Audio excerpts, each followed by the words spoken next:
Boa tarde a todos e todas que nos assistem. Bem-vindos e bem-vindas ao evento Desigualdades Sociais diante da pandemia, organizado pelo Brasil Lab, da Universidade de Princeton e pelo Instituto de Estudos para Políticas de Saúde, o IEPS.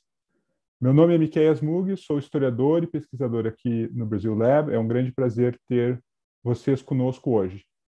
Antes de iniciarmos o evento, eu gostaria de agradecer ao Programa de Estudos Latino-Americanos e aos departamentos de Antropologia, Português e Espanhol da Universidade por apoiar este evento. Vou passar a palavra agora ao meu colega, Miguel Lago, a quem agradeço a parceria. Miguel dirige o IEPS e vai contar um pouco mais sobre a série de eventos que a gente está organizando em conjunto. Miguel. Obrigado, Miquel. Boa tarde a todos. Um prazer muito grande estar aqui e para assistir esse painel incrível.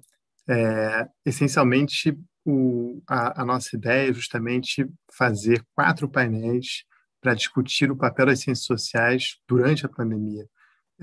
E a gente viu que, enfim, embora talvez as ciências exatas tenham tido mais destaque nas mídias, mas as ciências sociais foram extremamente ativas durante a pandemia e analisaram seus efeitos na população brasileira. Então, o painel de hoje, a gente tem a alegria de ter aqui os nossos 3 palestrantes, né, a Márcia, a Patrícia e o José Ricardo, e para discutir justamente desigualdades sociais diante da pandemia.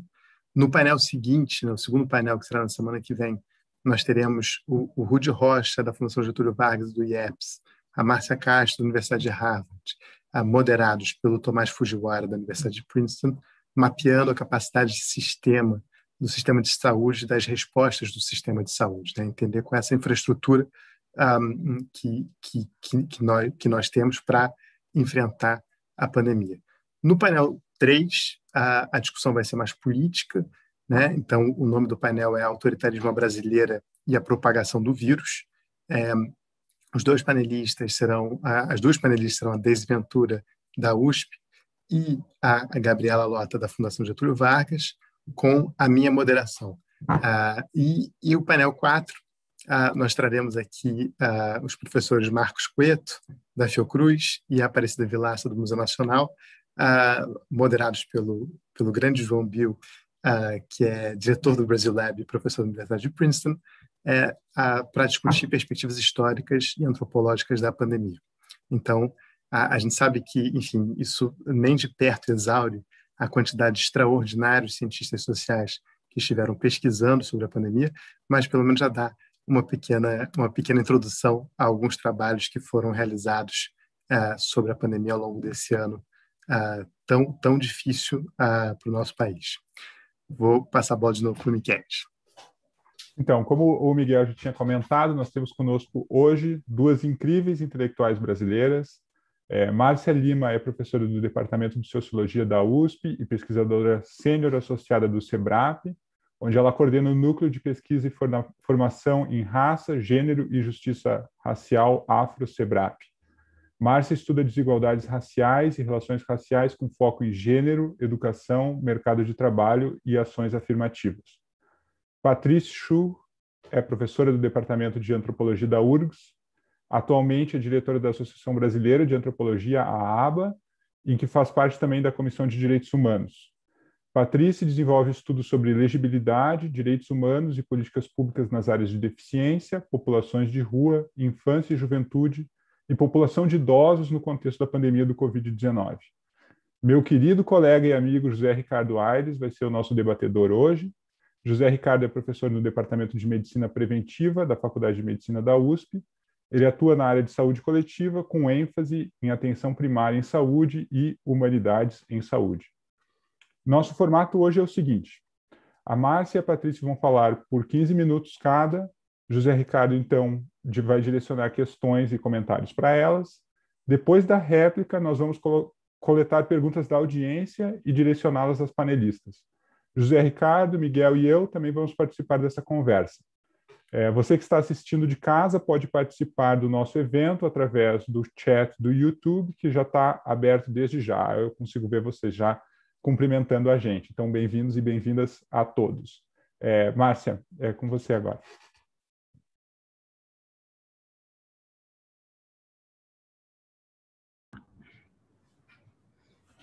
Bem, boa tarde a todas e todos, é um enorme prazer estar aqui com vocês. Muito obrigada pelo convite, pela honra de abrir essa série tão interessante.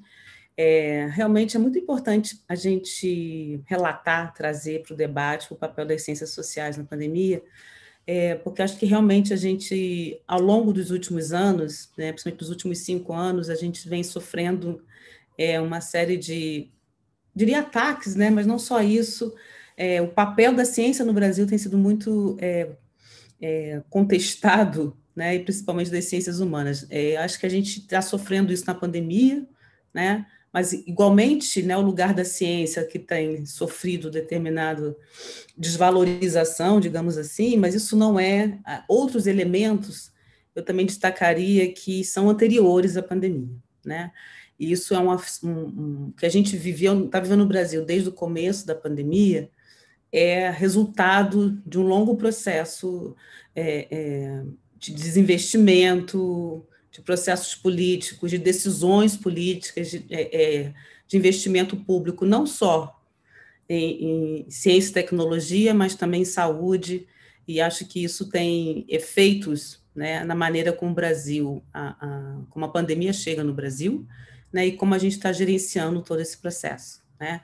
Eu vou apresentar hoje para vocês o resultado, apresentar um projeto de pesquisa que eu coordeno no âmbito do Afro-Sebrap, e justamente como que a gente formulou essas questões de pesquisa, como tem sido desafiador para a gente entrar nesse debate na perspectiva da desigualdade racial. Tem sido, acho que pela primeira vez, né, a gente tem conseguido, pelo menos na minha carreira, né, dialogar com outras áreas de conhecimento de uma maneira mais profunda, conversar com epidemiologistas, conversar com a saúde pública, né, ser chamada para uma conversa com médicos, né, eu acho isso de uma riqueza muito grande, né? A gente também está aprendendo a construir esses diálogos, né? E acho também que, a despeito, né, de tudo que tem acontecido no Brasil recentemente, nós, cientistas sociais brasileiros e cientistas em geral, a gente conseguiu dar muitas respostas a esse fenômeno da Covid-19. Eu acho que a ciência brasileira sai, apesar de tudo, muito bem, eu vejo dessa maneira, no cenário nacional e internacional, a despeito do como a gente está sendo visto. Não somos nós, cientistas, que vamos sair mal nessa história, porque nós conseguimos fazer muita coisa, né, considerando o cenário de desinvestimento que a gente vem vivendo, né. Eu acho isso demonstra a qualidade dos pesquisadores que a gente forma no Brasil, demonstra o nosso comprometimento intelectual com a ciência no Brasil. Eu acho que isso é muito positivo e espero que essa troca, né, que a gente continue depois do caos, que a gente aprenda a manter essa agenda e essa troca. E acho também que tem uma questão muito importante que a gente precisa falar mais, que eu acho que a gente também, com esse projeto, eu vou falar um pouquinho disso, é a divulgação científica, né? A gente precisa também aprender a fazer mais isso, a comunicar melhor os nossos resultados de pesquisa, para fora dos nossos pares. Acho que isso também é uma coisa importante. Eu vou aqui, então, apresentar para vocês o resultado dessa pesquisa que eu estou conduzindo no SEBRAP, no âmbito do Afro, que chama Desigualdades Raciais e Covid. Eu quero publicamente agradecer essa enorme equipe de pessoas extremamente competentes com que eu trabalho, né? São pessoas de diversas áreas, que têm diversas formações, e essa que é a riqueza desse projeto, né? A gente poder trocar com pessoas tão diferentes, e acho que isso é muito importante também destacar, né? Como que essa troca interdisciplinar ela é importante, né? É uma equipe que traz contribuições para o quantitativo, o qualitativo, a demografia, a antropologia, a sociologia. A gente está realmente numa troca muito grande na condução dessa pesquisa. A gente também tem parceiros de outras instituições na produção desses informativos, que são de diversos temas, né? O primeiro deles, mais geral, foi o que a pandemia encontra no Brasil, que eu acho que essa pergunta é fundamental para nós, cientistas sociais, né? Entender, no campo das desigualdades raciais, isso é fundamental para a gente entender esse processo que a gente encontra aqui. O segundo boletim fala da questão do território, né? Da cidade, o território, a desigualdade social no território, ela é fundamental em termos de mobilidade, de acesso a serviços de saúde, e aí a gente fez um estudo específico sobre a cidade de São Paulo. A questão da desigualdade educacional também surgiu muito intensamente por conta do ensino à distância. Fizemos alguns números especiais sobre algumas populações e alguns grupos, né? Entre eles a população prisional no Brasil, que é um caso dramático essa situação, né? Que é uma questão da invisibilidade desse grupo. As agentes comunitárias de saúde também, especialmente, que é um grupo muito feminino e muito negro, né? Então, a questão das mulheres negras na pandemia é algo que merece uma atenção muito grande, porque as mulheres negras estão no serviço doméstico, nos agentes comunitários de saúde, extremamente vulneráveis em muitos sentidos no mercado de trabalho. A população quilombola, e fizemos uma parceria com a Vital Strategies também para discutir a questão mais epidemiológica, que é o estudo sobre excesso de mortalidades que a gente fez em parceria com a Vital, coordenado pela Fátima Marinho. E hoje eu vou apresentar para vocês, que foi o nosso informativo número 7, que é o estudo sobre mercado de trabalho na pandemia, né? Essas são as instituições parceiras com quem nós trabalhamos: o Centro de Estudos da Burocracia da Fundação Getúlio Vargas, a CONAC, Coordenação Nacional de Articulação das Comunidades Negras Rurais, quilombolas, o Infovírus, que trabalhou conosco no boletim sobre população prisional, o pessoal do LAPEST, da Federal de Minas Gerais, a Vital Strategies, como eu falei, e também a Rede de Pesquisa Solidária, coordenada pelo Glauco Arbix e pela Lorena Barbéria, da USP. Bem, então, essa pergunta para a gente é muito fundamental, né? O que a pandemia encontra no Brasil? Na questão das desigualdades raciais, né? Para falar de desigualdades, a gente precisa, eu vou fazer muito brevemente aqui, porque eu tenho muito pouco tempo, né? Antes dessa pesquisa, eu trabalhei num projeto com a Marta Rett, no Centro de Estudos da Metrópole, onde a gente não pode dizer que as desigualdades no Brasil não mudaram, que a gente não tem mudança no cenário da desigualdade. E nesse projeto, a gente olhou 50 anos de desigualdade no Brasil, tá? Tivemos muitos avanços ao longo desses 50 anos, que foram muito importantes. O Brasil era um país rural, o mercado de trabalho extremamente masculino, a universidade era um ambiente somente para homens ricos, né? E a gente já tinha uma desigualdade racial que começava lá na alfabetização, né? Em 2010, que é o ano do último censo, que foi a pesquisa que a gente fez com base nos censos, a gente já tinha uma população majoritariamente urbana, já tinha reduzido o analfabetismo funcional no Brasil, a gente já tinha uma população, a gente conseguiu elevar muito, né, a população que concluiu o ensino médio no Brasil, saltou de 6 milhões para 39 milhões de pessoas, principalmente na década de 90, que a gente teve esse grande salto do ensino médio, né? E a população que concluiu o ensino superior passou de 3 milhões para 21 milhões no Brasil, né? Então, assim, a gente teve mudanças positivas, nós conseguimos mudar muito o cenário de desigualdade no Brasil. Mas há dois gaps que continuaram muito fortes em termos de igualdade: gênero e raça, né? As mulheres continuaram presas em termos de ocupação, a participação feminina no mercado de trabalho continuou muito restrita, principalmente em termos de renda, né? Elas conseguiram avançar mais na educação superior do que os homens, inclusive, mas elas continuam restritas a determinadas ocupações e com desigualdades salariais muito grandes. A população negra também avançou em termos de educação superior, principalmente na primeira década desse século, com as ações afirmativas, mas no final de 2010, 75% dos estudantes de ensino superior no Brasil ainda eram pessoas brancas, né? E, mesmo os que conseguem entrar, a gente vê que tem esse fenômeno que a gente chama de estratificação horizontal, né? Que onde essas pessoas estão entrando, que carreiras que elas estão entrando, que trajetória é essa, né? Então, por que falar um pouco desse painel, né? Porque essa trajetória, né? É importante chamar essa trajetória, porque ela fala um pouco dessas amarras, né? Como que raça e gênero, elas são marcas muito importantes da configuração dessas desigualdades, que são históricas no Brasil e que são multidimensionais, né?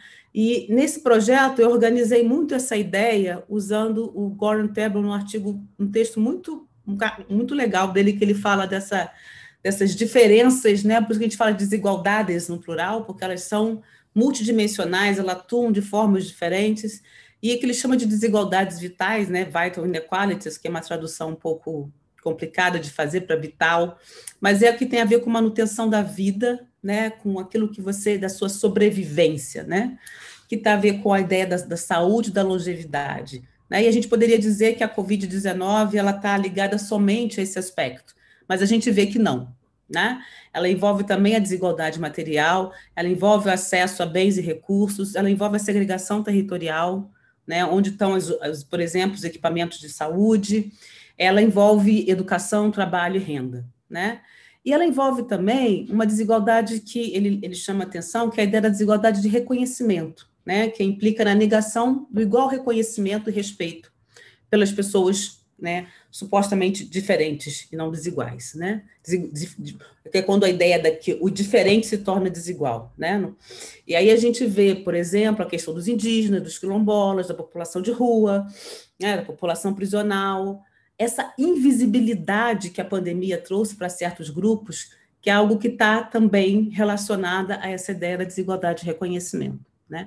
E a própria população negra, que no começo da pandemia foi feito muito esforço em trazer visibilidade, né? A ideia de ter dados por raça-cor, né, foi uma batalha, porque e foi muito criticado a ideia de que você precisava produzir dados por raça-cor, porque o vírus não discrimina, né? O vírus é democrático, o vírus pega, né?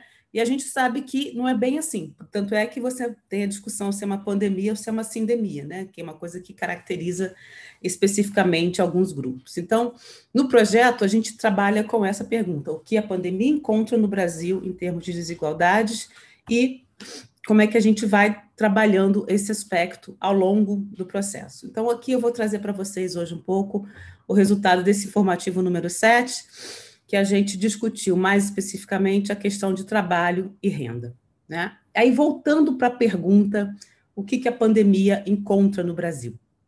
Ora, primeira coisa que a gente tem que chamar a atenção, né?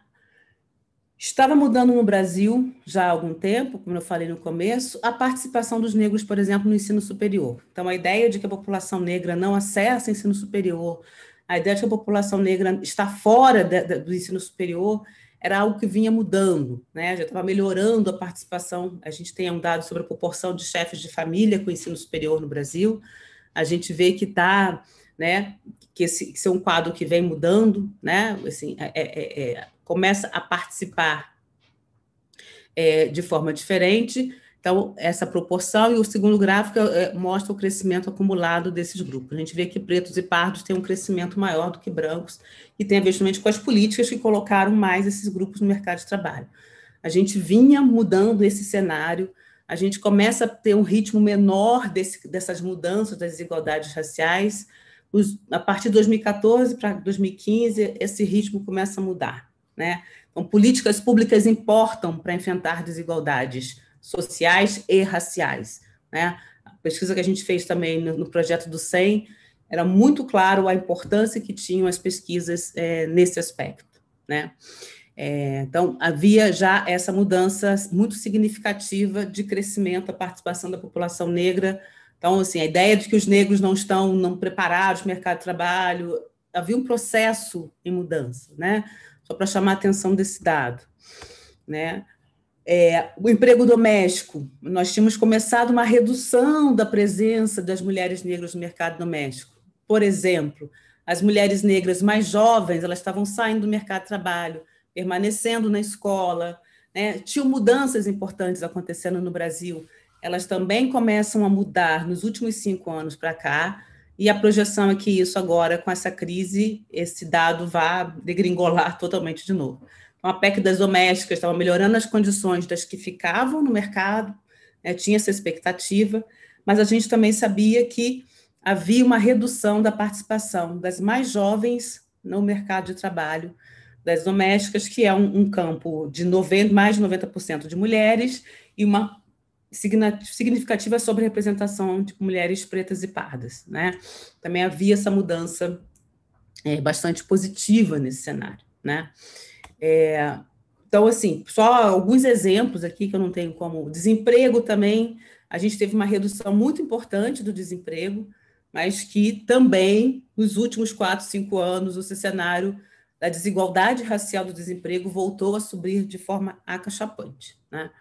Então, a segunda pergunta que a gente colocou no projeto: como as desigualdades raciais afetam os recursos disponíveis e as chances de enfrentar a pandemia, né? E aí a gente tem já os dados da PNAD Covid, né? Que o Brasil, apesar de tudo, a gente conseguimos, né? Não precisamos do censo, porque os nossos dados são muito bons, a gente tem qualidade de pesquisa no Brasil, né? E a PNAD Covid foi fundamental para a gente poder mapear o que estava acontecendo, né? Então, a gente tem aí dados sobre o crescimento, né, do desemprego na pandemia, a gente vê aqui entre maio e novembro, né, a taxa de desocupação durante a pandemia, e aqui a gente vê aqui, né, que isso prejudica mais a população negra. Né? Vou correr um pouquinho, que meu tempo está acabando.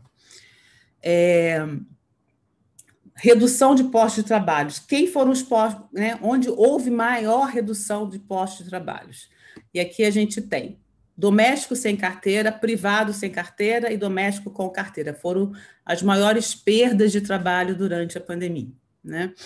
Comparando 2019 com 2020. Né? Então, no caso do doméstico sem carteiras, né, então, um pouco mais de 1,5 milhão de vagas de empregadas domésticas com e sem carteira foram fechadas em 2019 e 2020. Né? Então, é uma situação de extrema vulnerabilidade, porque é uma população de mulheres negras. Né? Então, aqui a gente tem... O que é mais curioso desse dado e mais perverso é que vocês podem ver aqui, né? O grupo azul são os brancos e o grupo verde são os negros. Então, não só foi o grupo que mais perdeu, como as mulheres negras perderam mais do que as mulheres brancas. Né? Então, você vê que também não só são os grupos que mais perdem, mas os negros perderam mais do que os brancos, os postos de trabalho durante a pandemia. Né? E aí a gente vai vendo que, realmente, o setor público militar são que tem menos perdas de postos de trabalho. Né? Eu vou pular aqui para poder chegar... Meu tempo está esgotando. Deixa eu ver se dá tempo aqui, rapidinho. Aqui é setor econômico. Né? O setor econômico, ele tem, novamente, uma outra leitura, né, que não é ocupação, mas é o setor. A gente também tem aqui qual são os setores que teve maior redução de postos. A gente sabe que alojamento e alimentação é muito afetado, né, pela pandemia. Ele tem uma sobre-representação de mulheres de 22% e uma sobre-representação de negros de quase 10%. O serviço doméstico a gente já viu, né, também teve 1/4 de redução, uma sobre-representação de mulheres de mais de 102% e uma sobre-representação de negros. Né? Então, os postos que têm mais perda de trabalho, a gente consegue ver, aqueles não têm uma sobre-representação de mulheres e de negros. Arte, cultura e recreação tem perda, é o único posto que você tem menos, se não tem sobre-representação de mulheres e negros, e que teve uma redução de postos de trabalhos, e é um setor que teve uma lei específica para esse setor. Não estou me opondo a isso, de forma alguma, mas foi o setor que teve a Lei Aldir Blanc, que socorreu o setor da cultura, que foi muito importante isso, né? Que teve por isso que eu acho que políticas específicas para setores específicos era muito importante. E o setor doméstico, por exemplo, deveria ter tido uma lei específica, como teve para outros setores, né? E, por fim, a questão muito central que está em debate novamente no Brasil foi a questão da renda emergencial. Né? Aqui quem foi que acessou a renda emergencial segundo a composição racial da população? Né? Então, a pergunta desse gráfico é: composição racial da população cuja renda é a renda básica emergencial. Tá? A gente vê que 67% são da população negra que recebe essa renda, né? E a gente vê que com o índice de pobreza da pandemia,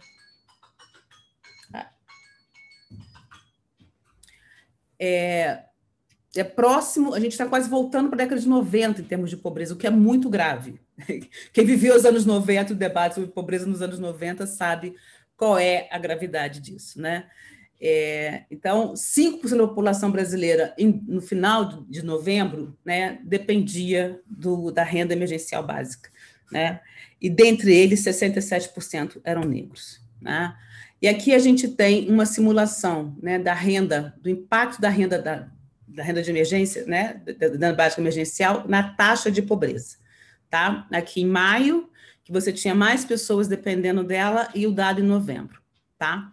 Então, com o auxílio emergencial, a taxa de pobreza era 18% para os negros e 11% para os brancos, e sem o auxílio, nós teríamos chegado a 35% de pobreza para os negros e 19% para os brancos, né? Em novembro, a gente teria esses mesmos valores, né? 20% para os negros com auxílio, 28% sem auxílio. Por que diminuiu em novembro? Porque muita gente conseguiu, alguns setores, né, conseguiram voltar para o mercado de trabalho, né? Em maio tinha muita gente fora do mercado de trabalho, muito mais gente parada, mais gente dependendo do auxílio, né? Então, por isso que tem essa diferença entre maio e novembro, né? O mercado já tinha dado uma reaquecida em novembro, quando foi feita a pesquisa, né? Então, a gente vê que, mesmo com o auxílio, a gente tem uma desigualdade racial muito grande em relação às taxas de pobreza no Brasil, né? E, para terminar, a gente vê algumas questões, né, que eu acho que nos anos que antecederam a pandemia, as mudanças na política, né, social aumentaram o custo para os negros e pobres durante a Covid, né, ou seja, o que desmoronou em termos de políticas sociais e econômicas já vinha afetando mais os pobres e os negros, né? Nós ainda não temos, eu acho que isso é uma agenda importante, né, o efeito da morte entre os mais pobres, né? Ou seja, a gente tem que, né, essa situação, né, tem morrendo muitos idosos, né, na região norte e nordeste, por exemplo, que a gente sabe que tem uma dependência muito grande dessa renda, né, que vem da aposentadoria, né? A gente não sabe o impacto econômico da morte, né? As pessoas falam muito, né, desse debate, né, desse falso debate entre economia e vida, mas a gente sabe que a morte também tem um custo. Agora estão morrendo jovens, morrendo pessoas em idade produtiva, isso também vai ter um impacto, né? Acho que uma questão ainda também é qual a estrutura do SUS para lidar com os impactos da pandemia, ou seja, as doenças que a pandemia deixa, né, as sequelas dessa questão, e a população negra é a que mais depende do SUS, né? E as desigualdades raciais no Brasil voltaram a crescer antes da pandemia, e o pouco que foi conquistado nas últimas décadas, né, vai se perder em muito pouco tempo, né? Pobreza, mercado de trabalho e salário. Tá? Muito obrigada, desculpa que eu estourei o tempo, que eu sei. Sem problemas, Márcia, obrigado. A gente só pede que você tire aí, excelente. Obrigado, Márcia, pela sua apresentação. Patrícia.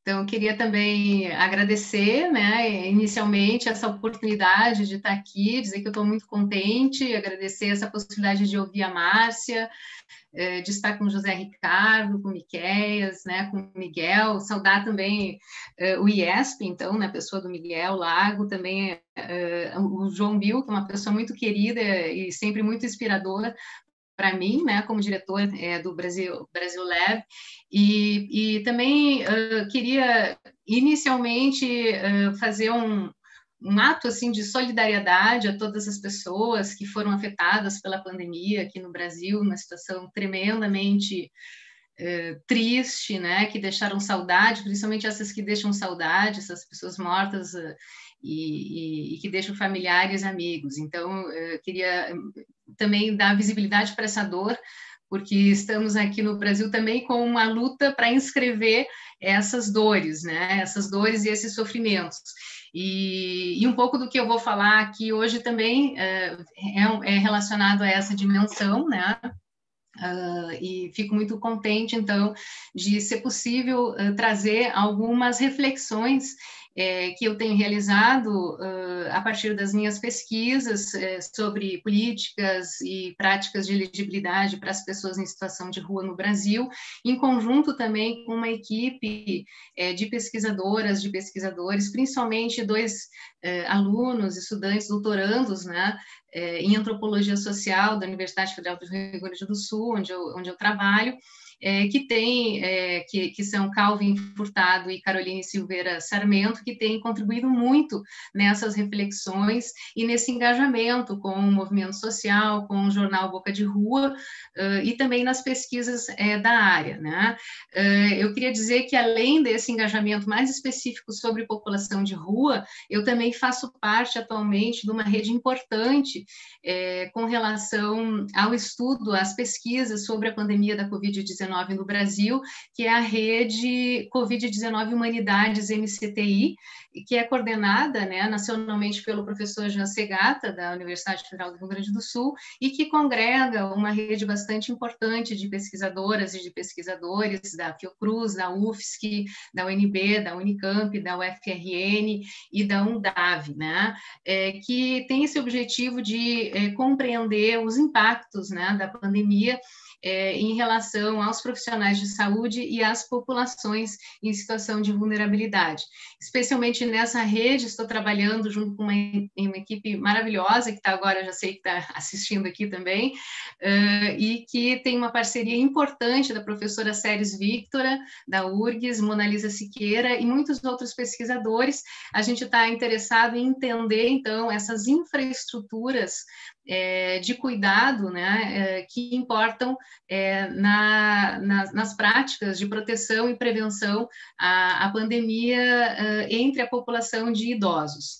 Mas hoje eu queria, então, chamar a atenção para uma outra dimensão, né, que eu tenho acompanhado, que é exatamente essas pesquisas e acompanhamento de uma rede de intervenção e de apoio às pessoas em situação de rua, que foi criada a partir, né, da pandemia da Covid-19, com esse objetivo de dar visibilidade às lutas dessa população, escrever essas dores, escrever essas formas de violência, e também, de alguma forma, fornecer práticas, né, que possibilitem a manutenção da vida numa situação de tanta precariedade. É a partir desse meu engajamento, dessa rede, que é uma rede de WhatsApp, que funciona por WhatsApp, congregando militantes, pesquisadores, profissionais e coletivos autogeridos da população de rua, que venho acompanhando junto com Calvin e com Caroline, que eu quero falar, então, hoje, trazendo, então, algumas reflexões que eu estou intitulando, né, como Permanências, Urgências e Resistências, População em Situação de Rua e a Pandemia da Covid-19. E eu trouxe, então, um texto aqui que eu vou ler por conta exatamente do tentar me manter, então, no tempo, né? Eu começo, então, citando, né? Cidadania é poder sentar num banco de praça, disse José, um homem branco de 56 anos que se encontrava em situação de rua. Estávamos no início de 2008 e as suas observações faziam parte de uma pesquisa censitária qual e quantitativa sobre as características sociais e modos de acesso às políticas públicas da situação da população em situação de rua na cidade de Porto Alegre. José referia-se aos contundentes dados que 45% das pessoas pesquisadas já haviam sido impedidas de acessar ou permanecer em algum local público. 40% tinham sido barradas de ingressar em transporte coletivo e quase 30% havia sido proibida de adentrar em algum estabelecimento comercial. Esses percentuais repetiram-se com poucas variações em outra pesquisa realizada em 2016, na mesma cidade, em que chamou a atenção também que as pessoas em situação de rua percebiam que a sua presença era indesejada no ambiente em que viviam e tinham uma percepção de tratamentos negativos em suas relações sociais, sendo que mais de 80% dessas pessoas sentiam-se tratadas com desconfiança, medo e preconceito. Tais dados mostram uma brutal percepção da ilegitimidade de suas vidas e evidenciam uma terrível recorrência. Para grande parte da população de rua no Brasil, o espaço público encontra-se interdito. Nos desloquemos agora para março de 2020. A emergência promovida pela pandemia do coronavírus circunscreveu a circulação nas ruas em nome do perigo do contágio. Nesse cenário urbano de vazio e distanciamento social, as pessoas em situação de rua permaneceram habitando viadutos, calçadas, lugares improvisados e muitas vezes desprotegidos. Como entender essa inversão de autorizações das presenças no espaço público colocadas em cena no cenário pandêmico? Chamando atenção para o caso, então, das pessoas em situação de rua e as políticas engendradas em relação à pandemia da Covid-19, o meu interesse nessa apresentação é triplo. Inicialmente, eu gostaria de destacar as dinâmicas de violência que subjazem às lógicas da relação social com a população de rua no Brasil. Em segundo lugar, através da análise das políticas de atenção à pandemia da Covid-19 em Porto Alegre, argumentarei que as políticas generalistas de gerenciamento da pandemia, quando analisadas a partir das perspectivas das realidades locais, das comunidades marginalizadas, acabam funcionando como uma necropolítica nos termos do Membe. Finalmente, a partir dessa análise das mobilizações dessa rede de proteção à população de rua, produzida a partir de ativistas da área, evidenciarei as resistências contra as tentativas de reconstituir a ilegitimidade dessas vidas no cenário da pandemia da Covid-19. Concluirei mostrando como a pandemia da Covid-19 põe em evidência não apenas relações entre urgências e permanências, mas também pode ser vista como um acontecimento que produz e conclama, contra todas as expectativas, formas emergentes de resistências que afirmam o valor e a legitimidade das vidas das pessoas em situação de rua. Entre modos de exclusão e formas emergentes de resistência, abre-se então um espaço para formas analíticas menos homogêneas e totalizantes sobre a pandemia. Começo, então, falando sobre essas permanências, né? Citando um ativista. O pessoal compara muito o morador de rua com pombos. Como eles querem se livrar dos pombos, eles querem se livrar do morador de rua, da mesma forma. Tem muito pretexto para acabar com a vida do pombo. Olha, as fezes do pombo trazem doenças que estão matando. Olha, por onde os pombos passam, eles trazem praga. Podem matar você, a sua família vai morrer por isso. O pessoal na rua está sem banheiro, faz cocô aqui, urina ali. A cidade, querendo ou não, fica com cheiro forte de urina, especialmente nos centros. Então, isso para eles são pombos mesmo, tanto que tem gente que distribui comida envenenada. O Estado tem essa ideia, né? Esse depoimento foi dito por Sebastião, um ativista dos direitos das pessoas em situação de rua, e foi recolhido pelo pesquisador Calvin Furtado durante o acompanhamento da Marcha da População de Rua e ato público na Esplanada dos Ministérios, que foi realizado em agosto de 2019 em Brasília. Assim como Sebastião, que expõe com ênfase o processo de desumanização sofrido pela população de rua, por sua permanência no espaço público, a denúncia da violência sofrida, motivada pela simples possibilidade de existir, tem sido constantemente efetivada por movimentos sociais e lideranças políticas na área, no Brasil. Recusando perspectivas assistencialistas e caritativas que estão históricas nessa área de intervenção, veja-se o slogan frequentemente usado no ativismo: a população de rua tem fome de direitos.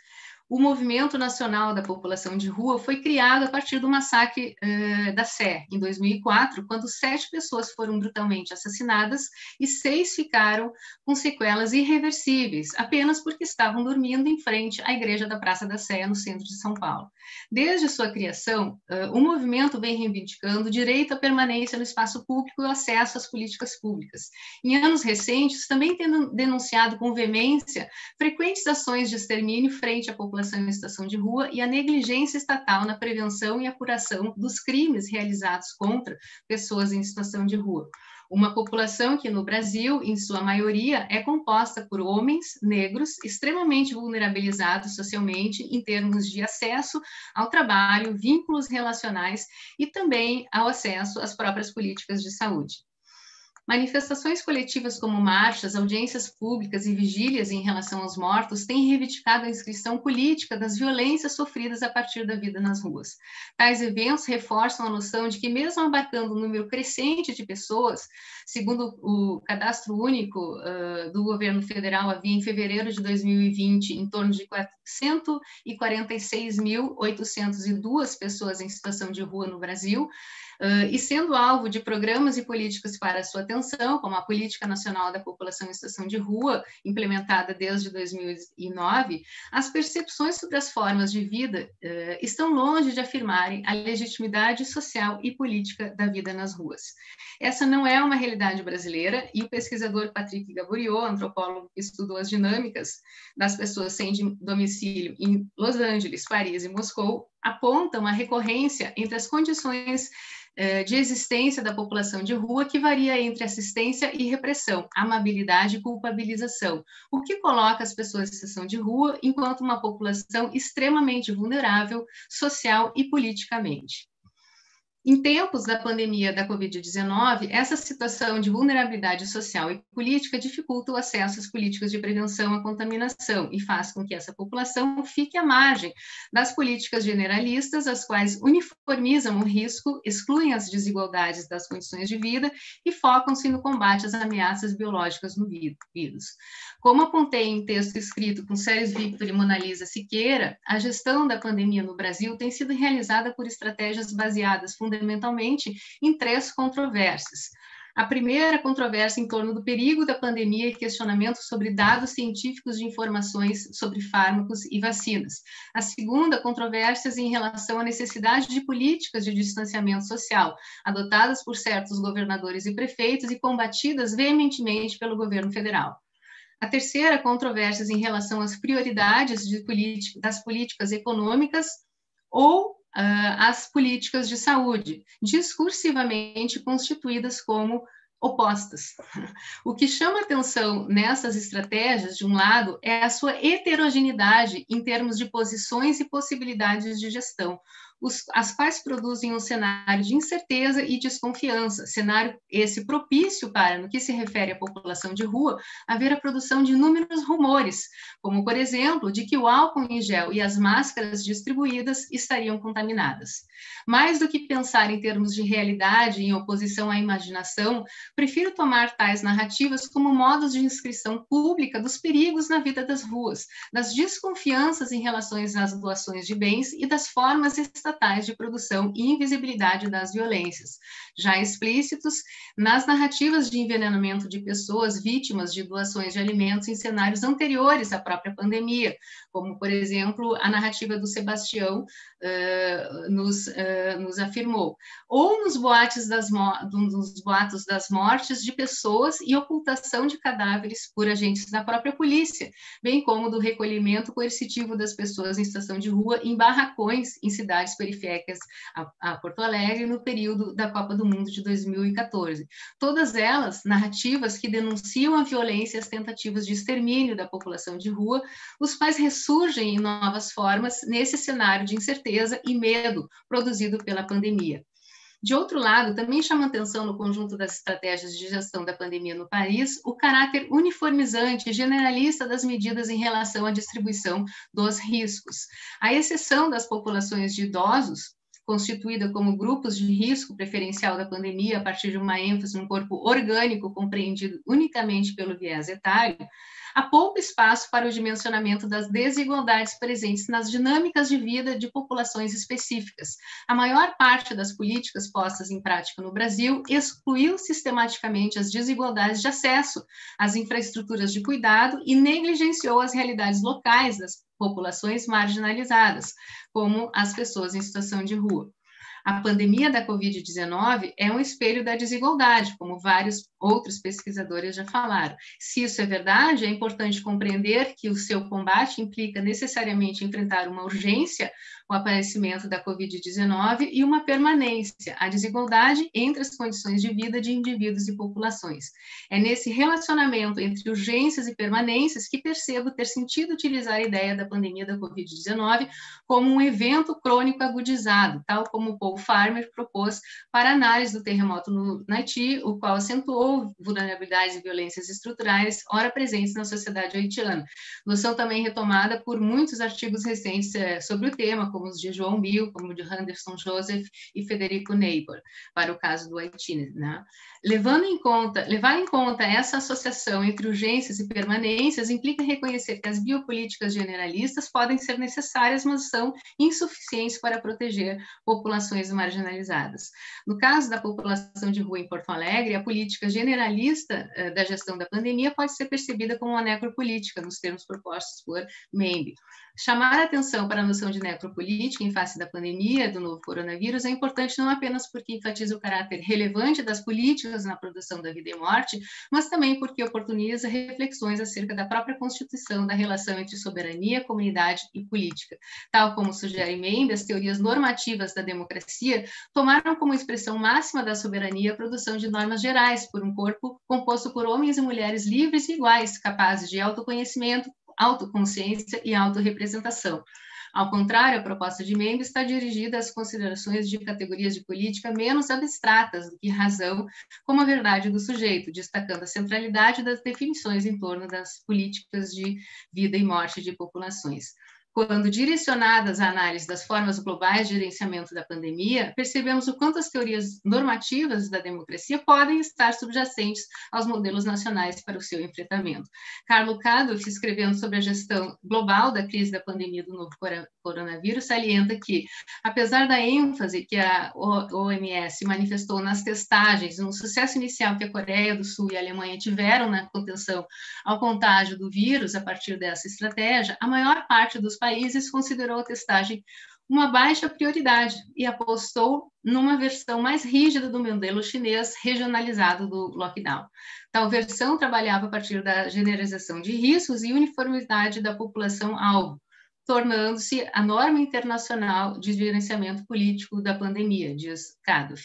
Avaliando esse processo, Kaddoff questiona-se se esse experimento de saúde pública, realizado em nome da sobrevivência à saúde, ocorreu com a suficiente consideração de seus efeitos sociais, políticos e econômicos. O que Kaddoff pode ter deixado de considerar no seu texto, entretanto, ao enfatizar as estratégias biopolíticas internacionais na gestão da pandemia realizadas em nome da vida, foi a possibilidade da gestão da pandemia a partir de uma produção da morte, como parece ser o caso brasileiro, ausente nas reflexões do autor. Considerando o estudo realizado pelo Centro de Pesquisas e Estudos do Direito Sanitário e o Conectas Direitos Humanos, onde participa, inclusive, uma das pesquisadoras que virá, né, falar aqui com vocês nos próximos encontros, né, Aventura, que analisou as estratégias federais brasileiras de gestão da pandemia da Covid-19, vê-se que o Brasil contrasta sobremaneira com as formas hegemônicas globais de gerenciamento da pandemia.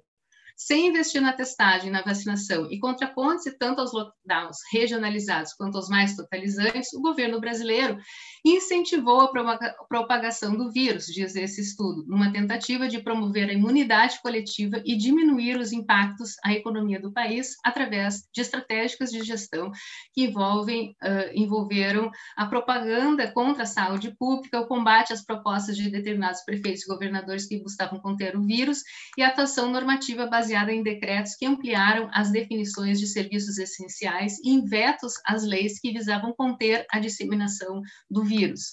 É nesse sentido que considero o obscurecimento das variações locais de vida de determinadas populações, conformado nos modelos uniformes de gerenciamento da pandemia, sejam aqueles que se realizam em nome da prevenção, da vida ou em nome do contágio, da morte, agem para privilegiar o sujeito preferencial do modelo normativo da democracia, capaz de autoconhecimento, autoconsciência e autorrepresentação. Entre urgências e permanências, a pandemia da Covid-19 parece questionar, portanto, os fundamentos e os limites da nossa própria comunidade política. Talvez importe perguntar, afinal, sobre quais considerações práticas se exerce o direito de matar, deixar viver ou expor à morte. Como diversos trabalhos na área da antropologia mostram, é preciso ir além das políticas globais para investir em estratégias de combate afinadas com a cultura, infraestruturas de saúde e condições de vidas locais.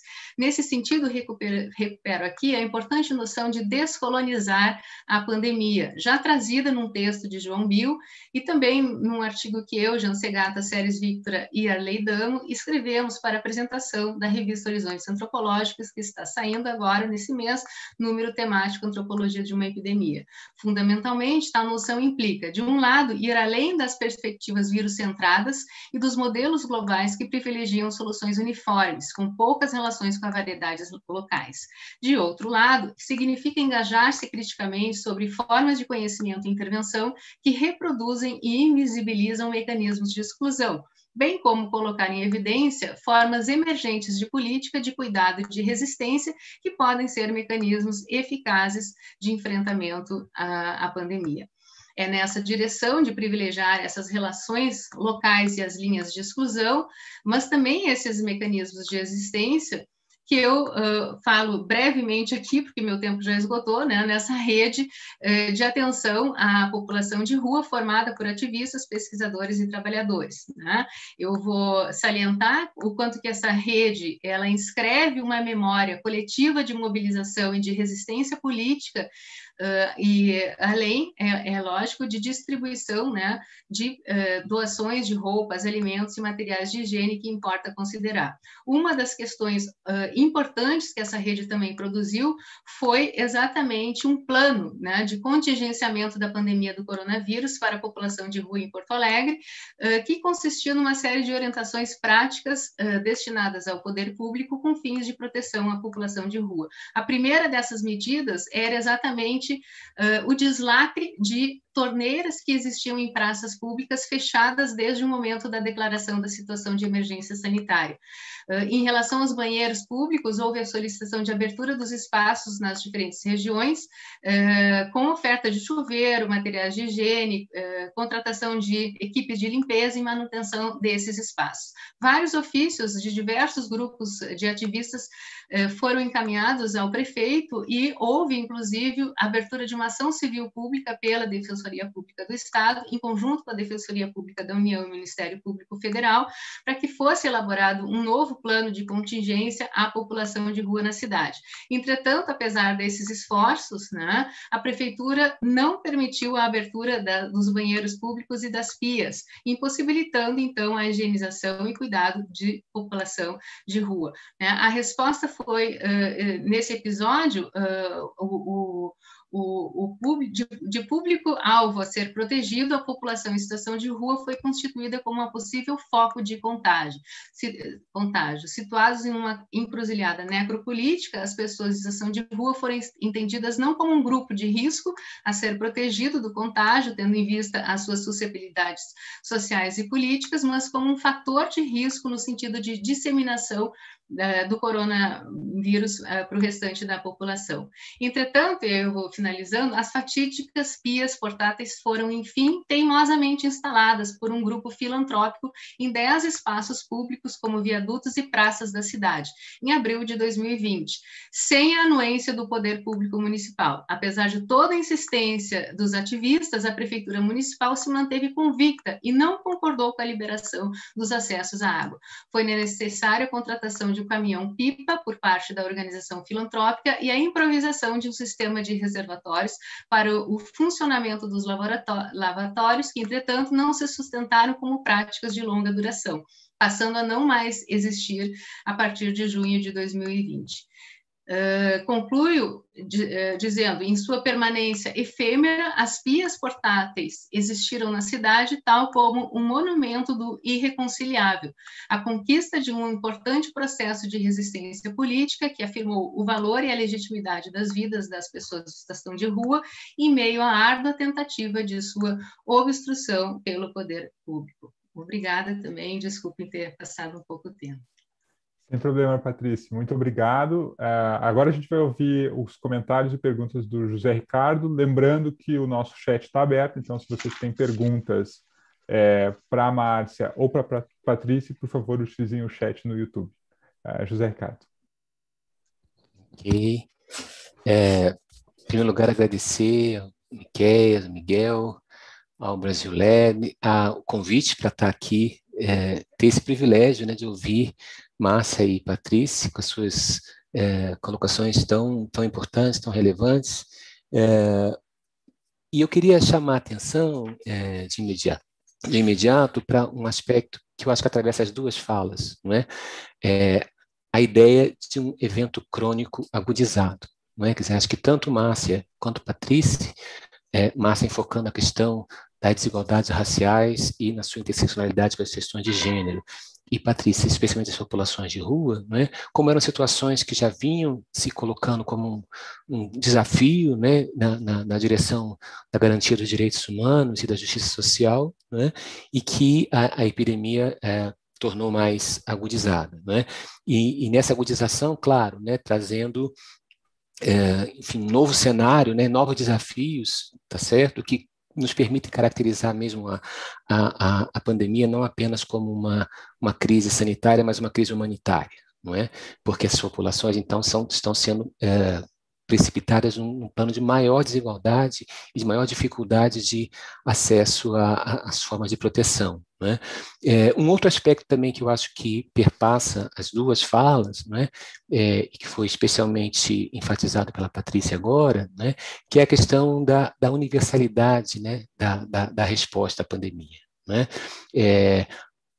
Que é curioso, né, porque foi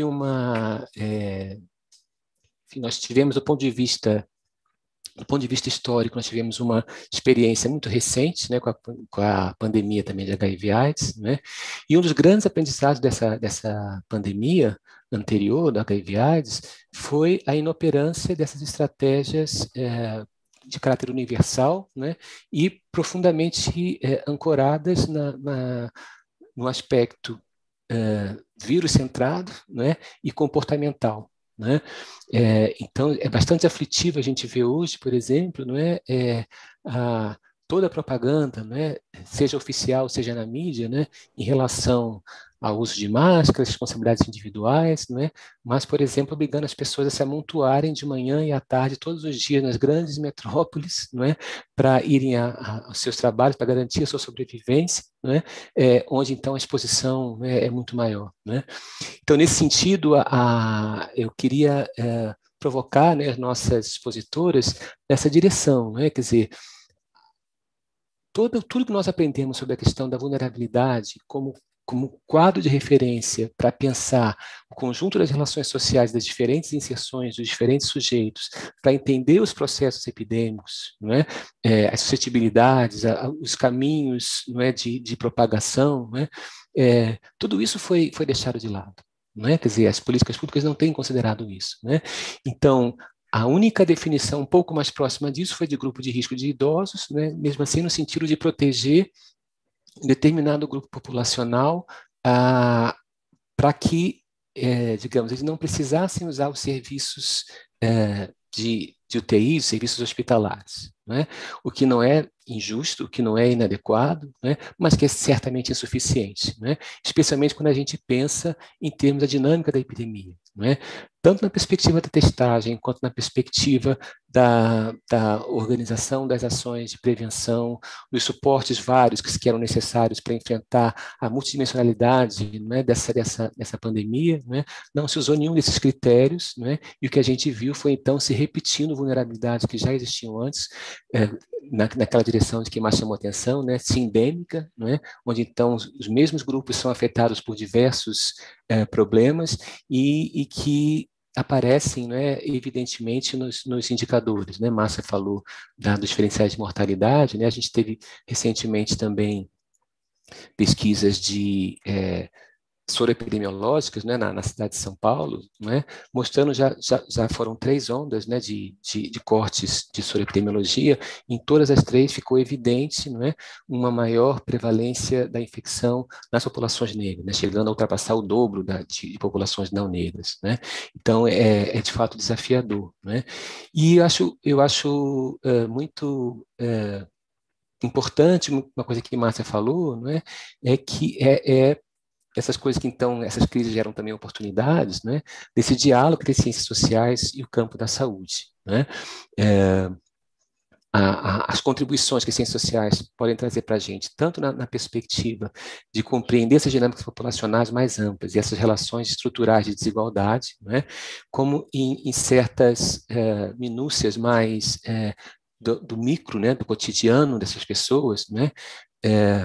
João Bill, por exemplo, numa live que a gente fez, né, nosso departamento aqui na USP, na medicina, com o Brasil LED, né, chamava atenção, por exemplo, para a importância hoje de uma antropologia da casa, né, do domicílio, né, onde as pessoas, então, estão, de alguma forma, ressituadas, né, a partir do cenário pandêmico, né.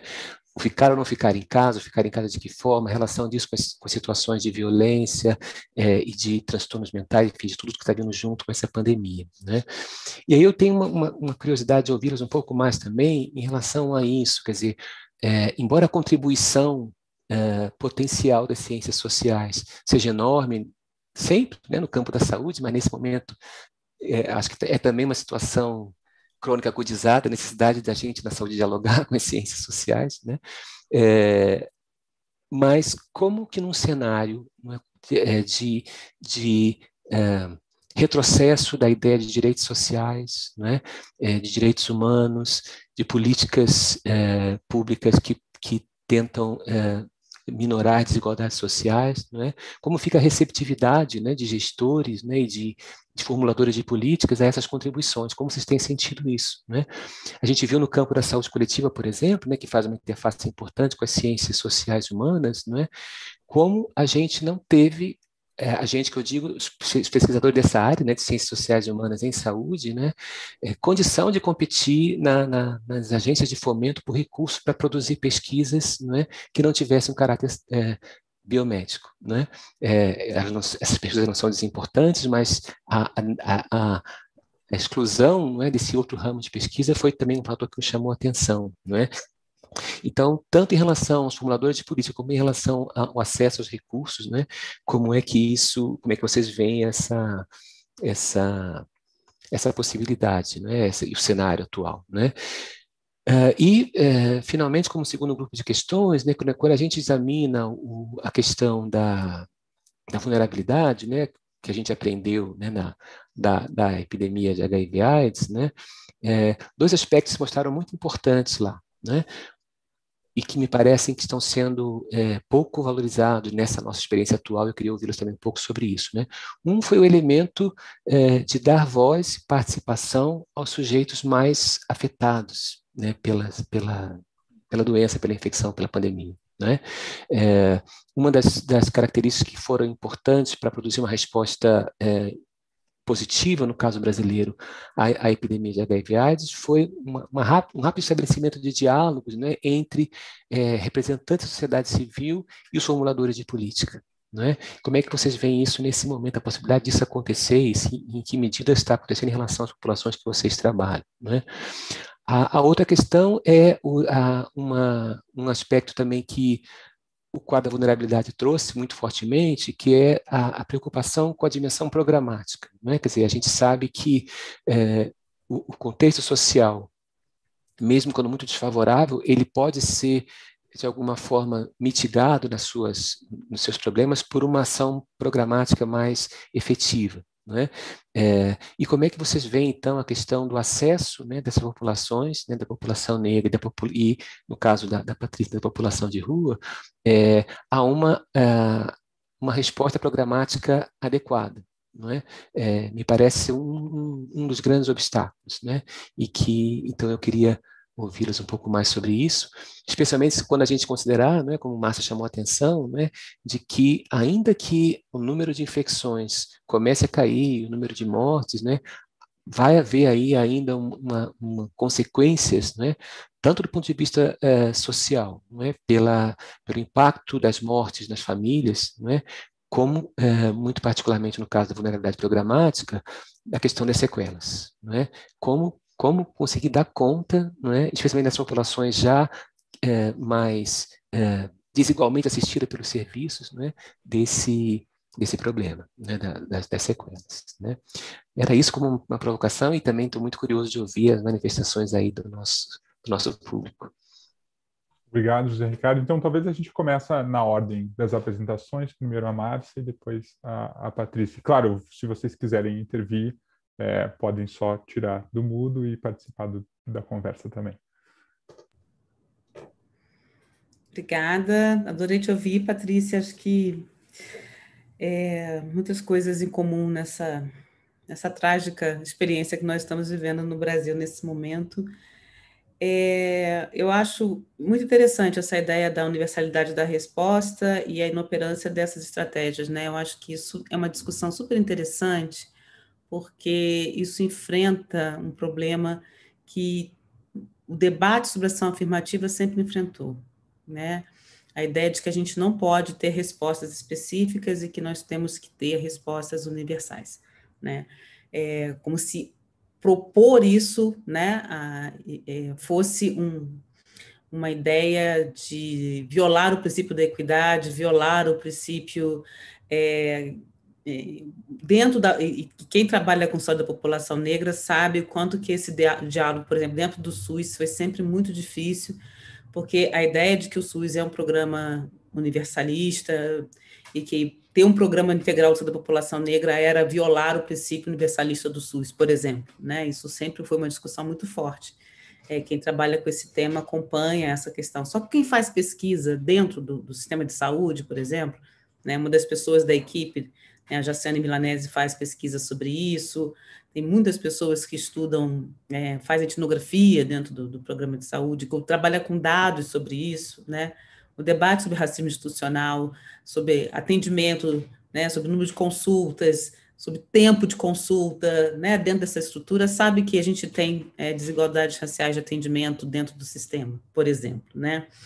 Isso é uma questão que eu acho que tem muito a ver com essa ideia, e que isso também tem aparecido nessa inoperância, que você pode lidar com ela criando políticas que não violam o princípio da universalidade e sim corrigem desigualdades que esse sistema produz. Então, se você tem ideias de políticas universais, de políticas de equidade, de igualdade, se você tem princípios que violam isso, você corrige isso criando essas propostas e essas políticas. Eu acho que isso é válido para qualquer esfera e qualquer dimensão, que a busca pela equidade e pela igualdade você pode criar estratégias para atender determinados grupos, né?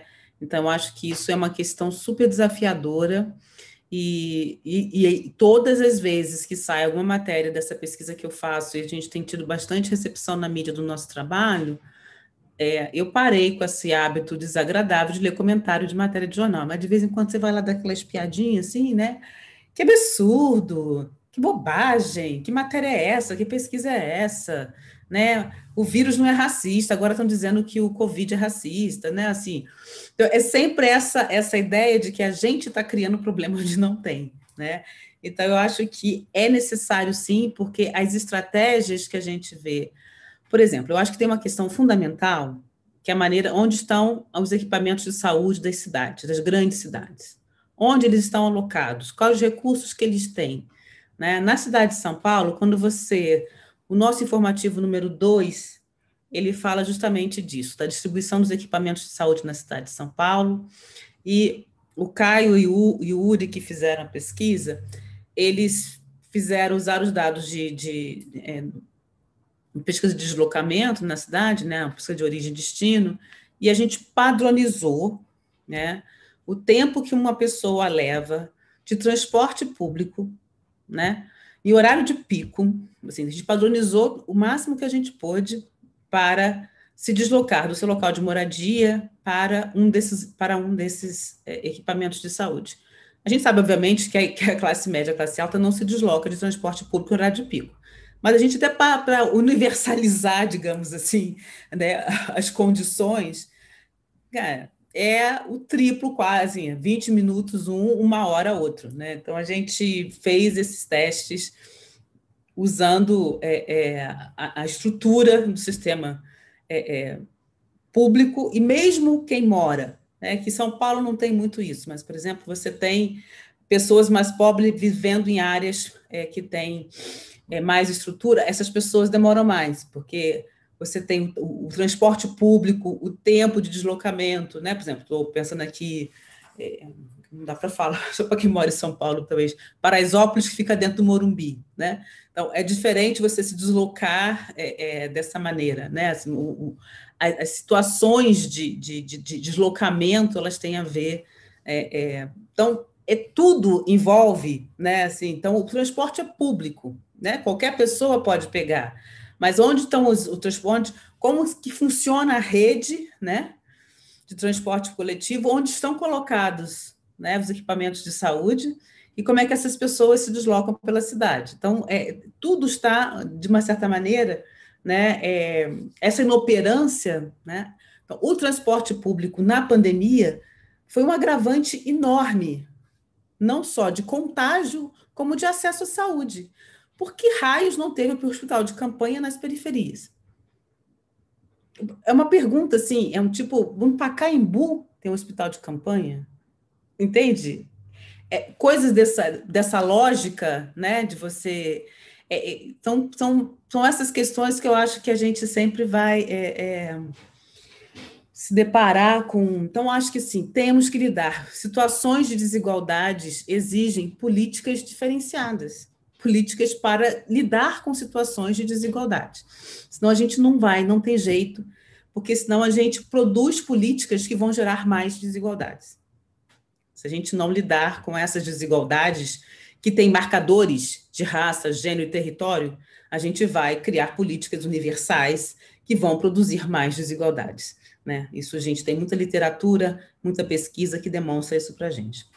O segundo aspecto que você traz no cenário de retrocesso é uma coisa que eu fiquei pensando, né? Quando a gente, há muito tempo atrás, há 30 anos atrás, quando eu comecei a estudar ciências sociais, o que cientista social faz? Mas ele não coloca qual a importância do cientista social na sociedade. E tinha muita essa coisa do diálogo, né? Por que a gente não dialoga mais com a política pública?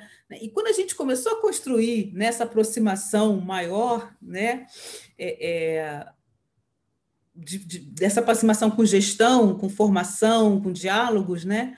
A gente vê que fez muita diferença, né?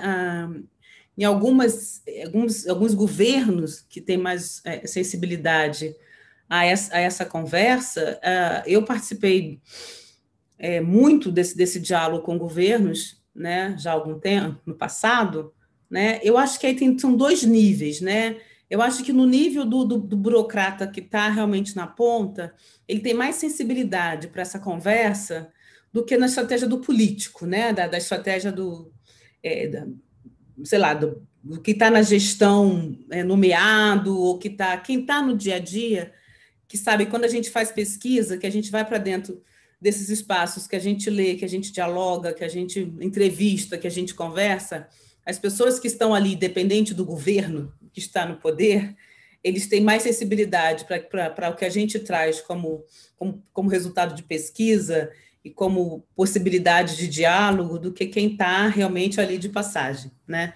A gente tem visto isso muito agora com essa questão da ciência e tecnologia no Brasil, esses órgãos de fomento, né? Quem está segurando a barra mesmo da situação do Ministério da Saúde, da CAPES, do CNPq, não são essas pessoas que estão ali mudando todo dia, né? À mercê dessa política enlouquecida que a gente está vivendo. São as pessoas que estão lá dentro há muito tempo, né?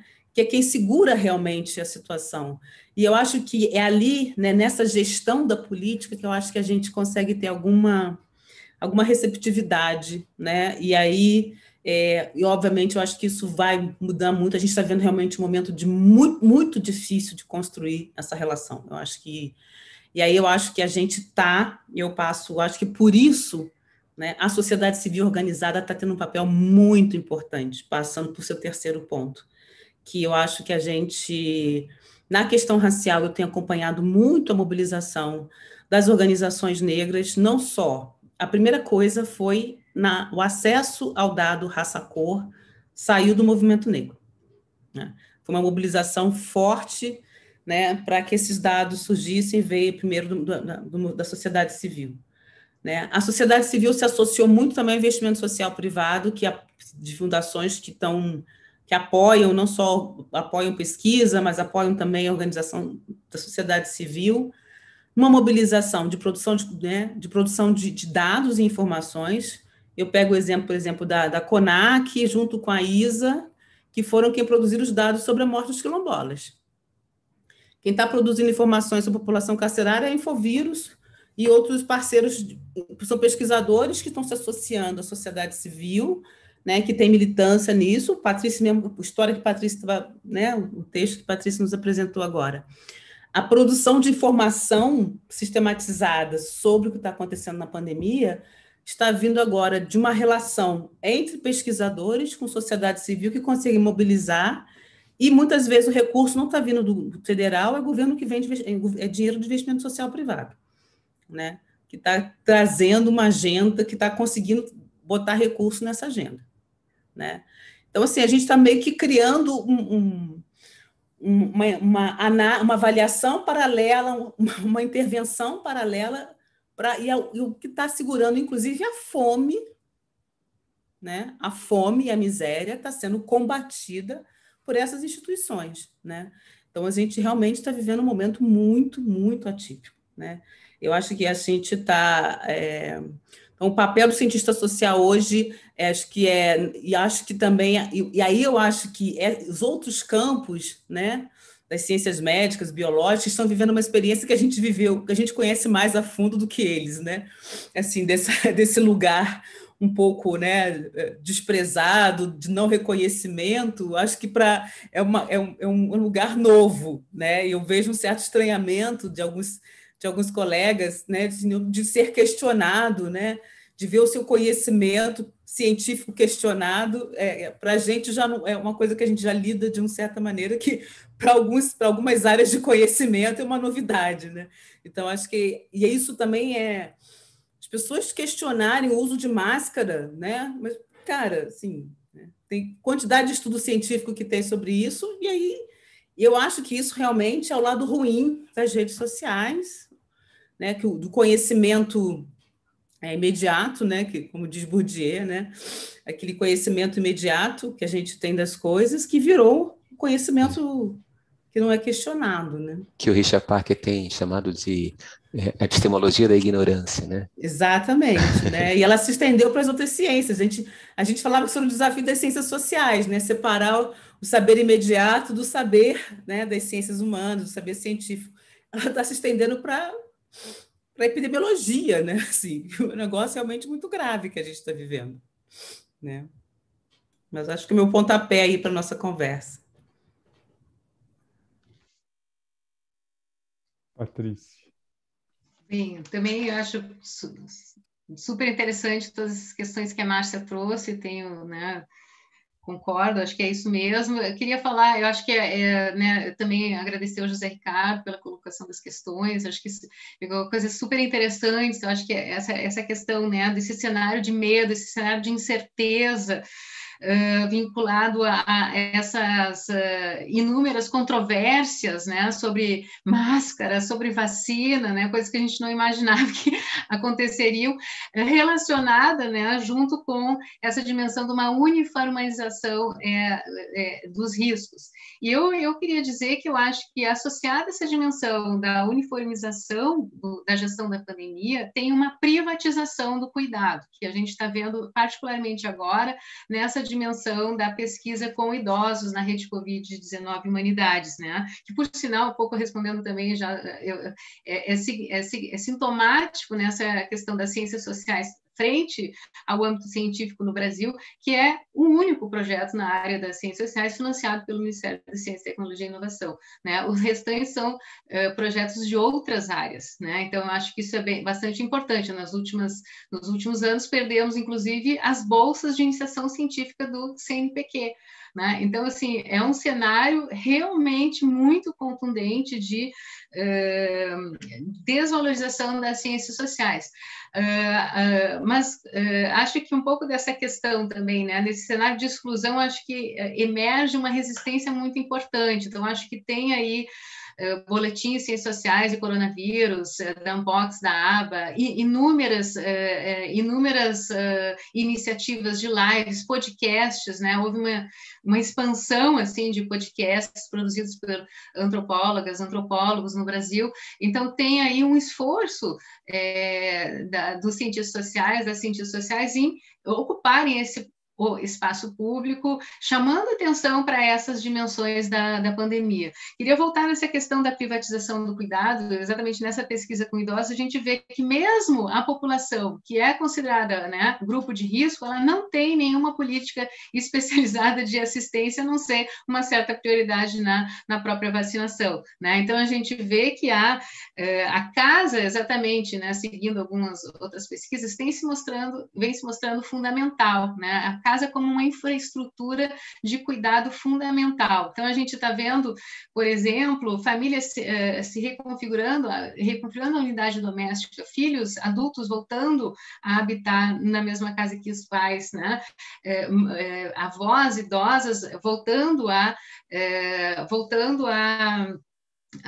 morar com os filhos, né? Um dos exemplos que uma dessas narrativas, há 3 gerações que passaram a conviver na mesma casa. E claro que isso traz conflitos bastante específicos e essas infraestruturas de cuidado são, sim, também, né, desigualmente marcadas por relações de raça, né, de gênero e etárias também, que é o nosso ponto. Porque uma das questões interessantes que a gente foi pesquisando no Brasil é a ampla divulgação dos memes associados a uma infantilização ou uma desumanização das pessoas idosas, né? Então, a alternativa, né, à prevenção, à proteção, à pandemia, era uma espécie de cercamento dentro de casa, e isso era colocado como caminhão do catavéio vai passar na sua região, se tiver um velho na rua, pegue o velho. Então, isso contrapondo-se contra todo um retrocesso bastante significativo em relação à política, inclusive, né, internacional do envelhecimento ativo. Então, é uma privatização do cuidado que se coloca uma questão muito fundamental da pergunta: quem não tem casa e quem não tem essas infraestruturas, que é o caso das pessoas em situação de rua. Nesse caso também, o que a gente vem percebendo é uma série de infraestruturas de vida mesmo que tem sido realmente diminuídas, né, já escassas, né, já eram escassas e permanecem ainda muito escassas. Então, a diminuição, o fechamento de determinados serviços, diminuição dos locais de abrigo, de albergue, diminuição das vagas em função das políticas de distanciamento social, falta de equipamentos como máscaras, álcool gel, né, até para os trabalhadores e trabalhadoras da área, e que é muito significativo, né? Queria também salientar uma outra questão, além dessa dimensão da privatização do cuidado, e aí a pergunta: o que né, acontece quando as pessoas não têm essas condições de contarem com redes de apoio ou redes governamentais de cuidado.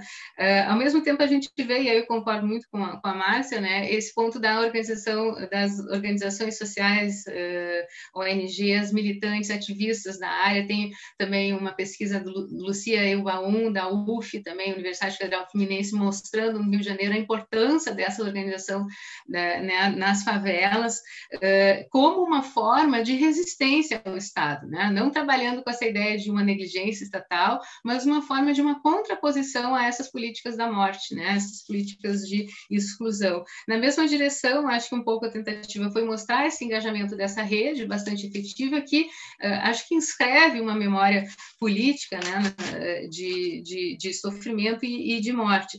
Queria também salientar que apareceu no Brasil, na semana passada surgiu a primeira associação de vítimas, né, da Covid-19, e nós também já recebemos, né, o professor Jacê Gata entrou em contato, vamos começar a pesquisar, achamos que é extremamente importante, né, essa espécie de denúncia pública que essa associação pretende fazer, exatamente trabalhando também com não apenas esse luto das mortes, né, de pessoas que sentem saudade, mas também com as sequelas da pandemia, né, que a gente já está vendo, por exemplo, também até esse momento na população de idosos, extremamente significativo o grau, né, de comprometimento das casas no sentido de readequação de camas, de serviços, de sessões de fisioterapia que tem que ter para uma pessoa que passou por um procedimento de intubação a mais longo prazo conseguir se recuperar. Então, acho que isso são questões fundamentais. Eu acho que as lutas sociais, as lutas políticas, elas são extremamente importantes nessa área. E o que eu estou percebendo é que, sim, há uma conjugação, vamos dizer assim, dessas razões humanitárias, desse governo humanitário, que trabalha com ajuda, que trabalha com uma espécie de individualização do sofrimento, mas, ao mesmo tempo, tem também, né, uma luta bastante importante que se faz pelo vocabulário dos direitos humanos, que se faz pelo vocabulário dos direitos e que tenta escrever essa memória da opressão e da violência. E aí, acho que para encerrar, eu acho que tem uma dimensão de tempo bastante importante, uma dimensão temporal na pandemia que é importante, porque, avaliando um pouco essa rede de atenção à população de rua, no início havia uma proliferação de doações e que inclusive eles tiveram que gerir em qual região da cidade que iam se deslocar, porque algumas regiões estavam recebendo muitas doações e outras não. Mas, progressivamente, essas organizações mais filantrópicas, assistencialistas, acabaram se afastando e hoje, né, essa rede, na maior parte, está formada por pessoas que estão usando um vocabulário dos direitos mais efetivamente do que aquele da assistência social, aquele das organizações humanitárias, que qual é o risco disso, né? É a ideia de suplantar, vamos dizer assim, ou de retroceder aquilo que o próprio movimento social está falando. A gente tem fome, mas a gente tem fome de direitos, né? Então, além da fome, né, da sobrevivência, eu acho que todo o trabalho que eles estão fazendo é exatamente inscrever essa outra fome, né, que a gente precisa no Brasil, que a gente nunca pode esquecer, que é essa fome de direitos, essa fome de reconhecimento, essa fome por políticas públicas equitativas. Seria isso. Obrigada. Obrigado, Patrícia. Miguel, acho que você tem umas perguntas aí do chat para os nossos convidados. Estamos com muitas perguntas dos públicos, mas eu sei que a gente, enfim, sei que a Márcia tem hora, sei que a gente, então vou pedir para todo mundo, vou tentar sintetizar as perguntas e vou pedir para vocês serem o mais sucintas possíveis. Seguinte, então, primeira pergunta vai para a Márcia, e eu vou aqui juntar todas elas, mas a primeira pergunta para a Márcia vem do Jefferson Alves. Obrigado, Jefferson, pela sua participação. A pergunta é a seguinte: quais profissões foram consideradas essenciais e que são também as que trazem mais vulnerabilidades à população negra? Essa pergunta, queria só fazer uma pergunta espelho para a Patrícia, em relação, feita pela Caroline Sarmento. Ela pergunta como é que você está vendo a inserção da população em situação de rua nos grupos prioritários da vacina da Covid. E aí tem uma pergunta, 3 perguntas para vocês duas, na verdade, sobre soluções, né? Então, a primeira é da Lúcia Maria Almeida Braz, falando, enfim, da importância que foi a conquista das cotas e que hoje a gente vive um retrocesso muito grande. O que pode ser feito, Márcia?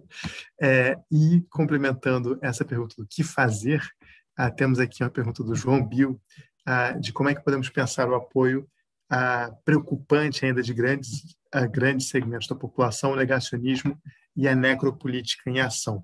É uma pergunta para o grupo. E vou complementar ainda essa pergunta da Fernanda Canguço Botelho, que pergunta justamente como é que a gente pode avançar nas políticas públicas para superar as desigualdades, quando justamente essas questões não fazem parte dos objetivos dos sujeitos nas posições de poder, em especial o governo federal. É isso. Vou passar a bola para a Márcia. Só isso. Dá um abraço para o João, querido. Gente, primeira coisa, essa questão de setor essencial, não essencial, isso foi mudando muito ao longo da pandemia, né? E primeiro tinha uma determinação federal, depois os estados começaram a ter também uma determinação nesse sentido. Então, isso não tem, assim, uma regra que foi seguida ao longo... Mas 2 coisas que foram muito fundamentais. Primeiro é que, no caso da população negra, que tem 2 setores que foram muito fundamentais, 3 setores que eu acho que foram muito marcantes nesse sentido, considerados essenciais, né? O setor de construção civil, que não parou em momento nenhum dessa pandemia, De momento nenhum. Os prédios continuaram subindo, as construções continuaram acontecendo. É um setor majoritariamente masculino negro, assim, tem muito. O setor de alimentação, que no começo também se manteve aberto, funcionando, né? Um setor que também é um setor bastante misto, mas ainda tem uma população pobre também, né? Muito grande, que atende a esses setores. E o setor de transportes, né? Então, em algum momento, ele também foi considerado essencial, e esse é um setor também de uma população muito pobre, né? No caso das mulheres, embora o serviço doméstico ficou nessa berlinda, né, de não ser, mas isso, muitas, não foi considerado essencial, mas como ele é muito informal, ele não é muito regulamentado, não é regulamentado nem regulado, né? Então, assim, ficou uma negociação muito aberta, né? Então, muitas mulheres continuaram trabalhando, né? As que não continuaram trabalhando não tinham poucas foram as pessoas que tiveram consciência de manter salário, né, das pessoas que não estavam trabalhando, e aí havia a grande contaminação, assim, a Raquel Ronick fez um estudo muito interessante sobre isso aqui em São Paulo, da contaminação pelo deslocamento, né, o transporte público realmente é um lugar, né, a questão do contágio pelo transporte público é enorme, né, que é quem se desloca mesmo, é quem se contamina, né, essa questão, acho que a grande aglomeração, né, que vem do transporte público, essa aglomeração cotidiana, né, não estou falando das festas, das baladas que a gente vê, né, mas é a questão realmente do deslocamento que leva a isso. Então, acho que essa coisa dos essenciais e não essenciais, ela não foi muito bem estabelecida, não foi muito fixa, né? Então, acho que tem um pouco essa mudança. E a gente está vendo agora essa coisa das escolas reabrirem, que está dando uma polêmica muito grande, e o pouco que abriu a gente tem acompanhado um pouco pelos sindicatos, novamente, né? Ou seja, não existe um acompanhamento da questão da contaminação ocupacional, não existe um acompanhamento disso, mas a gente está vendo que está crescendo bastante o número de professores que estão de ensino básico, que estão se contaminando pela Covid por conta da abertura das escolas, né? Que tem a ver também, não só pelo espaço, mas também pelo deslocamento, né? Então, é sempre as duas coisas combinadas, o local de trabalho mais o deslocamento que leva a essa questão. A outra questão é as ações afirmativas. Assim, a gente ainda não está. O que aconteceu foi o seguinte: a lei ainda existe, ela está. Não existe nenhum retrocesso legal em relação às ações afirmativas nas universidades públicas no Brasil. A lei 2.711 até 2022, ela não vai ser revogada, ela tem em lei uma avaliação. O que está realmente, a grande questão é que digamos, o investimento na lei reduziu, né? Porque a lei não é só reserva de vagas, você tem que a universidade tem estruturas que tem ou pró-reitorias de ações afirmativas, secretarias, bolsas de manutenção, a permanência, né? O investimento na permanência caiu muito. E, novamente, a organização dos estudantes, são os coletivos, são essas estruturas que elas realmente são dadas pelas organizações coletivas que estão realmente criando estrutura para isso, né? Então, a gente tem muito retrocesso no investimento da política, né? Porque a reserva continua existindo, mas ela tem tido muito retrocesso nesse investimento, né? O que a gente tem que fazer nesse momento, realmente, o que a gente está planejando fazer é fazer uma avaliação independente dessa política para 2022, porque a gente não pode contar com a avaliação do governo, e a gente não pode ir para a rua, né? Então, realmente, estamos nessa situação de não poder ir para a rua para batalhar pelas coisas que a gente acredita e enfrentar, né? Em relação ao negacionismo, eu acho, João, te respondendo, eu acho que a gente tem uma coisa muito, que a gente olha as pesquisas de opinião, as pesquisas de intenção de voto, de avaliação desse governo, a gente está realmente diante de uma situação muito, de uma estabilidade de um 30% aí, que eu acho que é isso que está, assim, eu acho que esse barulho, eles são 30%, eles são muito barulhentos e são muito ativos nessas redes sociais, eu acho que a gente também tem que ter muita frieza para pensar que aquela ideia do sobre 70%, né, desse movimento que eu acho que é uma coisa que a gente também tem que ter muito clareza de até onde isso vai, né, e tentar acreditar um pouco, né, na capacidade que a gente tem aí, né, de sobreviver, né, até na capacidade institucional, né, a gente está vendo agora momentos assim. Eu tenho muito medo dessa judicialização da política que a gente está vendo no Brasil, né? Eu acho que a gente acaba, às vezes, aplaudindo determinadas coisas, né, por sobrevivência, mas a gente está judicializando demais a política, a gente está judicializando demais as decisões da condução do país, mas não é por... Assim, a gente está ficando sem opção, né? Tudo vai parar no STF, porque a gente realmente... A política... Né? A política está perdendo. Uma das últimas pesquisas que saiu sobre da XP, eu fiquei muito impressionada, né? Assim, a volta do Lula para o cenário político, né? Reorganizou um pouco esse tabuleiro, mas tinha um dado que era a nota que eles davam para os políticos, né? Você tinha lá todas as intenções de voto, toda aquela ginástica dos tabuleiros. Gente, as notas eram iguais, era 4.2, 4.3, 4... Ou seja, a descrença na política, eu acho que é um grande problema que a gente tem que enfrentar no Brasil hoje, né? E ela só piora, e mesmo o candidato mais, assim, mesmo que eles tenham diferenças, né, de intenção de voto, eles são vistos, eles são avaliados como políticos da mesma maneira, né? Eu acho que a gente também, uma coisa que é mais uma coisa mesmo da coisa de estudar muito, método técnica de pesquisa, né? Assim, a gente olha muito isoladamente os resultados dessas pesquisas de opinião, né? Mas quando você começa a olhar as respostas de maneira diferente, isso é uma coisa que me impressionou muito, né? Estava todo mundo com 4, 4.2, 4.3. Então, isso é uma coisa que acho que a gente realmente tem que pensar, né? Mas eu acho que esse negacionismo aí, ele está restrito a esse mesmo grupo, né? Desses 30%.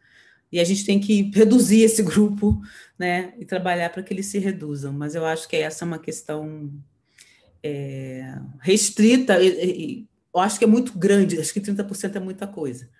Mas dá para a gente virar esse jogo politicamente, né, dentro das regras do jogo democrático.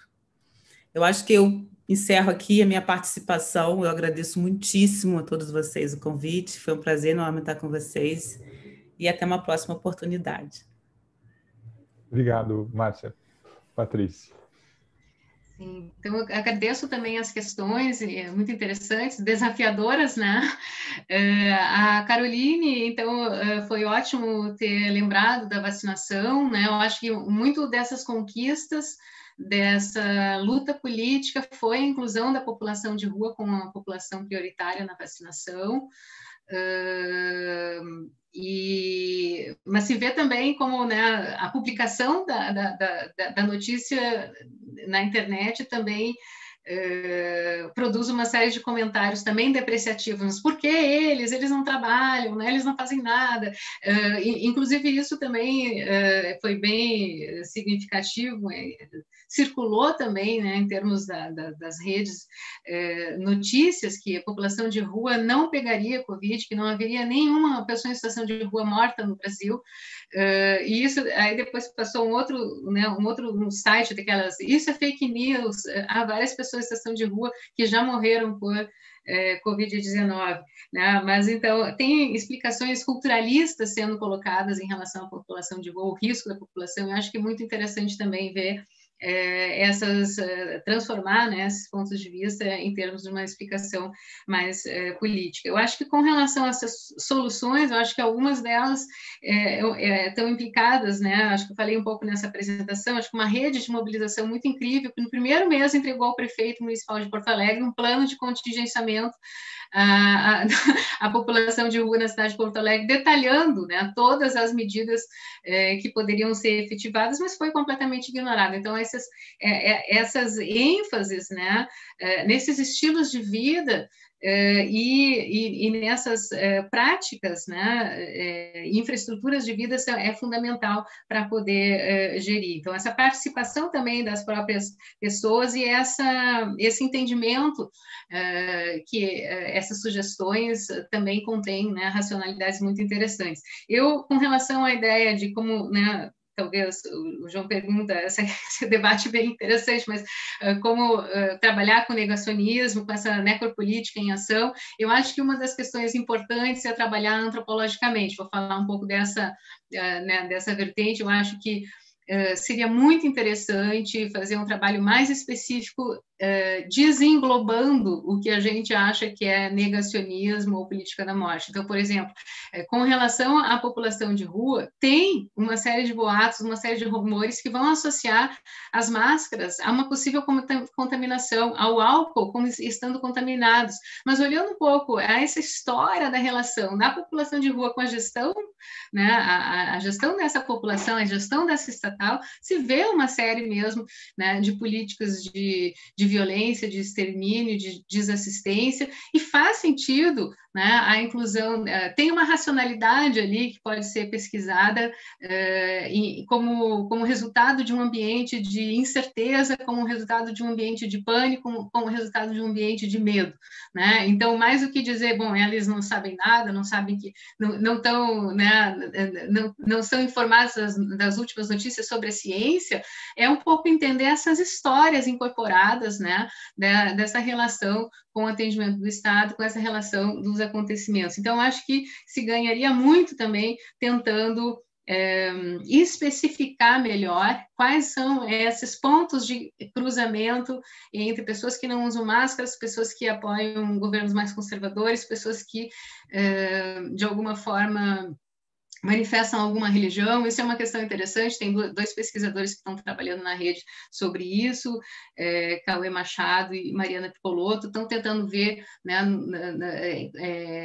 se há uma influência religiosa bastante importante. A gente percebe nas entrevistas, nas narrativas, uma orientação, né, das igrejas pentecostais na não assistência de notícias sobre a Covid. Então, eu quero dizer com isso é que precisamos olhar não de uma forma mais culturalista e mais de uma forma política sobre essas questões, porque se a gente vê, né, que as orientações políticas, esse modo de gestão política, ele é balizado por uma série de controvérsias, uma série de incertezas, a gente não pode esperar que as pessoas estejam aí também fora desse mundo, desse universo, dessas formas de gestão pública da pandemia, né? Então, eu acho que é importante perceber esses modos de gestão da política que têm sido balizados por uma série de controvérsias, incertezas, medos, pânicos, em conjunto também com essas histórias de determinadas populações, né, em relação com o Estado, e também acho extremamente importante desagregar, né, essa grande ideia do negacionismo para tentar entender melhor como que ele está funcionando nessas suas articulações mais práticas e muitas vezes contingentes, assim, seria basicamente isso que eu acho, tentando deshomogeneizar, vamos dizer assim, né? Queria também agradecer muito essa oportunidade, foi maravilhoso estar com vocês, ouvir a Márcia, e acho que fico muito contente em poder também fazer esse meu papel como cientista social, como antropóloga, em chamar atenção para alguns desses temas que estão prementes de debate e dando visibilidade também a outras lutas que não a minha, né? Que é o caso também da população de rua. Então, agradeço muito. Excelente, obrigado, Patrícia.